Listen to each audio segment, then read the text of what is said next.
Audiobook Jus Resumos. Direito Constitucional. Aula 11. Leis ordinárias, complementares e delegadas. Olá, futuros juristas. Sejam muito bem-vindos de volta ao Jus Resumos, o seu canal de resumos jurídicos descomplicados.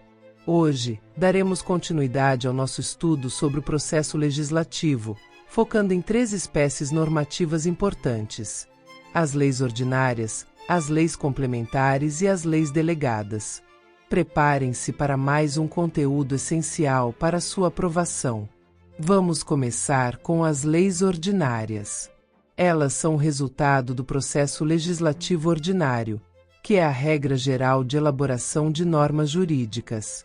Esse processo se desenvolve em 3 fases principais: a iniciativa, a constitutiva e a complementar.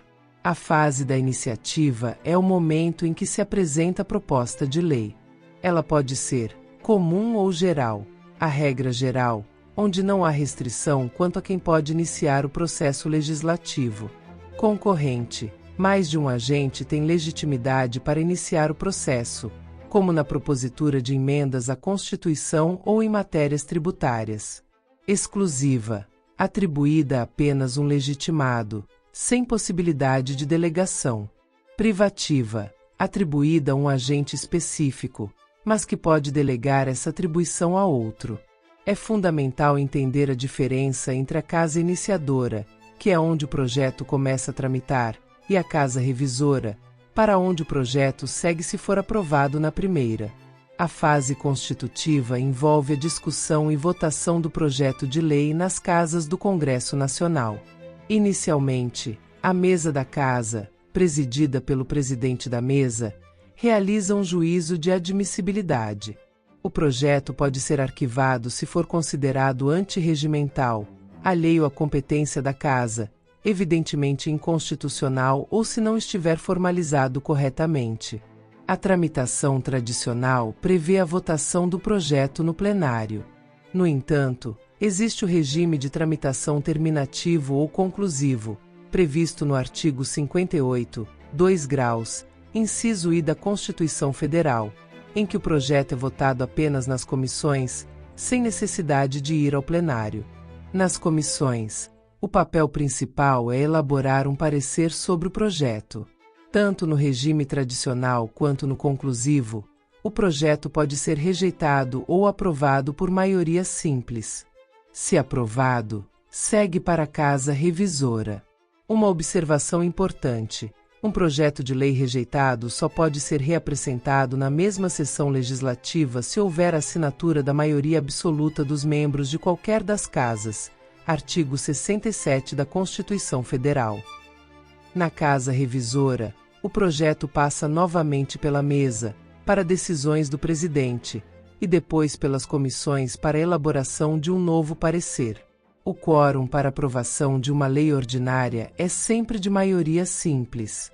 Se aprovado sem emendas, segue para a sanção do presidente da República. Se aprovado com emendas, retorna à casa iniciadora para que as emendas sejam apreciadas. As emendas são proposições acessórias apresentadas exclusivamente por parlamentares. A emenda substitutiva altera substancial ou formalmente a proposição principal, tornando-se um sucedâneo dela. Já a emenda de redação visa corrigir vícios de linguagem. Existem vedações às emendas, sendo a principal delas prevista no artigo 63 da Constituição Federal, aquela que implica aumento da despesa nos projetos de iniciativa exclusiva do Presidente da República, do Poder Judiciário, do Ministério Público e do Tribunal de Contas da União. Outra vedação importante é o contrabando legislativo, que consiste na apresentação de emendas sem pertinência temática com o projeto de lei original.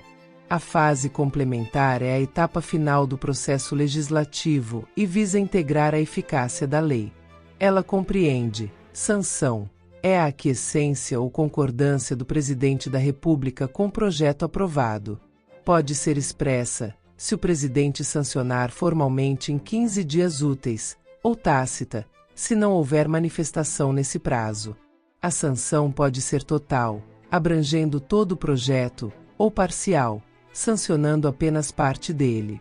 Veto é a discordância do presidente com o projeto. O veto deve ser expresso, formalizado, motivado e pode ser total ou parcial. O veto parcial, conforme o artigo 66, 2 graus da Constituição Federal, deve recair sobre texto integral de artigo, parágrafo, inciso ou alínea. O veto é irretratável, supressivo, visa retirar parte do texto, e relativo ou superável, pois o Congresso Nacional pode derrubá-lo. O veto pode ser jurídico, se o presidente considerar o projeto inconstitucional, político, se o considerar contrário ao interesse público, ou jurídico-político, se ambos os motivos estiverem presentes. Promulgação é o ato que atesta a existência da lei. Publicação é a publicação oficial da lei para que tenha validade e seja conhecida em todo o território nacional. Agora, vamos adentrar nos processos legislativos especiais, começando pela lei complementar. Diferentemente da lei ordinária, a lei complementar é uma espécie normativa que trata de matérias taxativamente previstas na Constituição Federal e exige um quórum de maioria absoluta para sua aprovação. Exemplos de matérias que exigem lei complementar estão no parágrafo único do artigo 22, no parágrafo único do artigo 79 e no caput do artigo 93 da Constituição. É importante destacar a diferença entre lei ordinária e lei complementar. A primeira trata de matérias residuais, enquanto a segunda cuida de matérias reservadas pela Constituição. Além disso, a lei ordinária exige maioria simples para aprovação e pode tramitar tanto no regime tradicional quanto no conclusivo, enquanto a lei complementar exige maioria absoluta e tramita apenas no regime tradicional. Uma questão interessante é se existe hierarquia entre lei complementar e lei ordinária. A corrente majoritária, inclusive o STF, entende que não há hierarquia. O que existe são campos materiais de competências distintos. Ambas retiram seu fundamento de validade diretamente da Constituição. Assim, se uma lei ordinária invadir matéria reservada à lei complementar, ela será formalmente inconstitucional. Por outro lado, se uma lei complementar tratar de matéria de lei ordinária, ela não será inconstitucional, pois pode dispor sobre o que é residual à lei ordinária. Excepcionalmente, uma lei ordinária pode revogar uma lei complementar se esta for formalmente complementar, mas materialmente ordinária. Nossa última espécie normativa de hoje é a lei delegada. Ela é elaborada pelo Presidente da República em virtude de uma autorização ou delegação do Poder Legislativo, dentro dos limites estabelecidos por este. O processo legislativo da lei delegada se inicia com uma solicitação do Presidente da República ao Congresso Nacional. O artigo 68, 2 graus da Constituição Federal estabelece que a delegação terá a forma de uma resolução do Congresso Nacional, que especificará o conteúdo e os termos de seu exercício. Existem matérias que não podem ser objeto de delegação, conforme o artigo 68, 1 graus da Constituição Federal, atos de competência exclusiva do Congresso Nacional, atos de competência privativa de uma das casas do Congresso e matérias reservadas à lei complementar. O artigo 68, 3 graus da Constituição Federal prevê que, se a resolução do Congresso determinar a apreciação do projeto de lei delegada pelo próprio Congresso, esta se fará em votação única, vedada qualquer emenda. Existem duas espécies de delegação: delegação própria ou típica. O Poder Legislativo, por meio de resolução, autoriza o presidente a elaborar o projeto de lei, posteriormente, promulgá-lo e publicá-lo. Delegação imprópria ou atípica. O Poder Legislativo autoriza o presidente a elaborar o projeto de lei, mas determina que ele seja apreciado pelo Congresso Nacional em votação única, sem emendas. Há controle político sobre a lei delegada.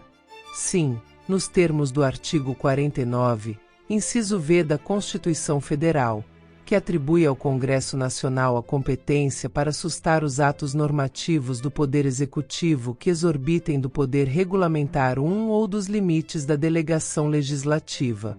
2. O efeito da sustação da delegação é ex nunc, ou seja, a partir do momento em que o Congresso susta a lei delegada.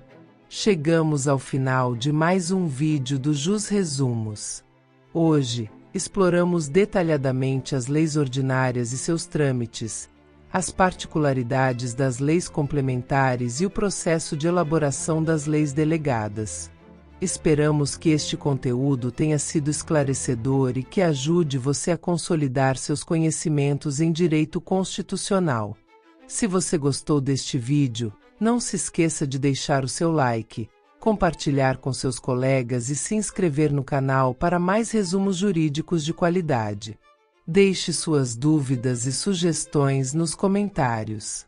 O Jus Resumos está sempre com você rumo à aprovação. Até a próxima!